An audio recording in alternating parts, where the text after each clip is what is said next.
This is Luke with Gingerbread Man Running Company. We're here with another shoe review, take two. We apologize. The last time we tried doing the Cloudventure and the Cloudventure Peak, the audio got compressed when we uploaded it. So we're going to redo it today and then get it out there again for you so that way we can have it up and running and you can hear us with a little better quality.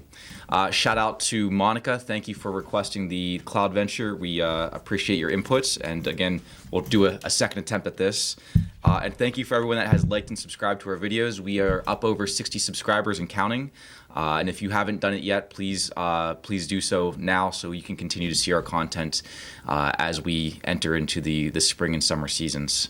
Again, we're going to be reviewing the Cloudventure regular and then the Peak, two of On Running's trail shoes. This is our first trail shoe review. Technically, it's the first trail shoe review, take two, but we'll pick it up from there.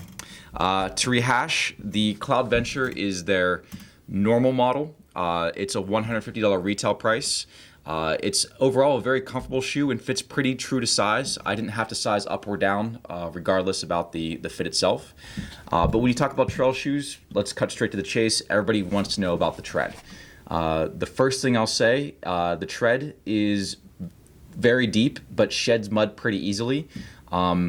It's very durable, and it has this tackier mission grip rubber on the outsoling, which means that when it gets damp or on slick surfaces, it gives you a little bit more traction in wet conditions. It's got multi-directional tabs, so not only does it have good grip, but if you start to slide, the ones at the front will dig in to push you forward, and the ones in the heel will dig in to keep you from sliding out from underneath you. It's got a good amount of padding using these clouds on the bottom, the same technology that you see in the Cloud Flow and the Cloud Swift and other models by the brand, giving you a little bit more cushion whenever you descend, but still giving you that grip and traction whenever you try and climb on the uphills. Trail running is all about elevation, ups and downs, and this guy handles it pretty well. It's comfortable. It's one thing I will say is it's a good multi-purpose kind of shoe.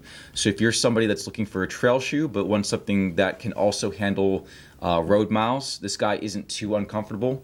As far as trail shoes go, they can feel sometimes a bit knobby when you take them on asphalt. The Cloudventure feels pretty smooth. It does have a little bit of a bump here underneath the midfoot, so that is something that you may notice if you take it onto harder surfaces, but I wouldn't call it uncomfortable. I would be something worth mentioning. The other thing that I think makes it a little bit more adaptable off the trails is that the speed board that you see inside the bottom is actually cut in the midfoot into a Y pattern. So if you step on a rock or something, your foot actually can move with the shoe, and it gives you a little bit more surface area and traction for the midfoot there as well, keeping it from feeling too stiff while still giving you the advantage of that springboard out of the plastic plate that it has in there. Transitioning into the upper, you'll notice it has a toe guard that extends all the way around the sides. That rubber is waterproofing. That gives it some sturdiness, so if you kick a rock or a stick, you're not going to bust up your toenail, while also keeping water from getting in if you step in mild puddles. The upper's pretty breathable, making it a good all-around shoe, but it does come in a waterproof model, so if you are looking for complete water protection, that shoe does exist as well. I don't have it in stock, but we can order it. I find all waterproof shoe a little bit stuffy. Yeah, it keeps the water out, but it also keeps the sweat in, so it doesn't really fit as comfortably in my opinion. Transitioning from there, you've got a very adaptable engineered mesh, and you've got a tongue that has a lace stay in it to keep your laces from coming untied. So it'll give you a little bit of elastic that you can tuck the laces in underneath there.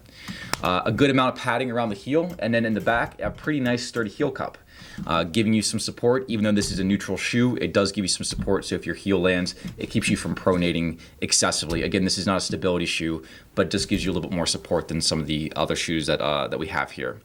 Again, a little on the heavier side, 10.4 ounces, 6mm heel-to-toe differential, so pretty standard for an On shoe. All around a pretty good all-purpose shoe, and one that I'd say is definitely worth trying on your foot and see if it's going to work for you. If you are looking for something a little bit lighter weight, though, they do have a model called the Peak.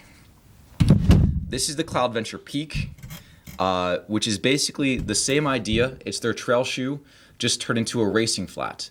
Instead of 10.4 ounces like the last one, this one comes in at only 9.2 ounces and a 4mm drop, which means it keeps you a little bit more up on your toes and gives you a little bit of a lighter weight profile.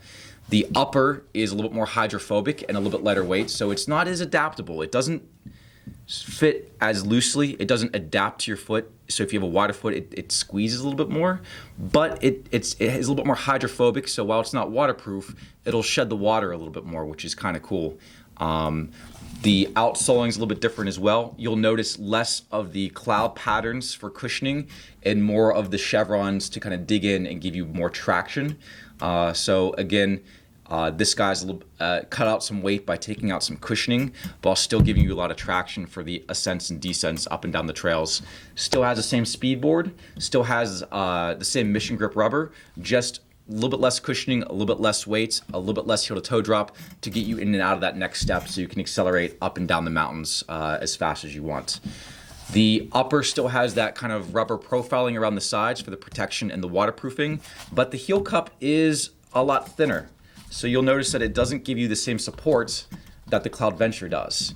Again, not a big deal, but if you're looking for a sturdier shoe to kind of keep you a little bit more protected as you're scaling over rocks or rockier terrain, the Cloudventure is a little bit more in that style. The other thing I like about this is the tongue is gusseted in on the sides, giving you a little bit more of a seal around your ankle, kind of keeping rocks from getting down in. It's not as much padding, but a little bit more of a tighter seal through here. So to each their own. If you prefer a little bit more padding, go more towards the Cloudventure. If you're looking for something a little bit more snugger, this is a shoe would kind of qualify for that one. Again, awesome shoe.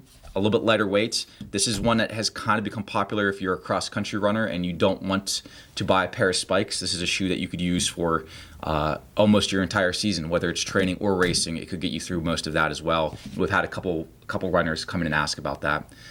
Like I said, this is the Cloudventure Peak versus the Cloudventure by On Running. This is our first trail shoe, and we appreciate your request, and we will look forward to getting more ideas. If you haven't yet, vote in our current poll to see whether or not we review the Hoka Rahi 4 or the Asics GT 2000 version 8. That's going to be between the two of those shoes for our next review, so pay attention to that, and we'll get that out here shortly as well.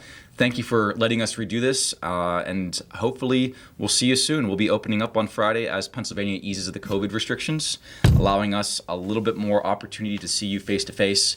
So again, follow us on social media, like and subscribe, and we'll see you soon. Thanks, guys.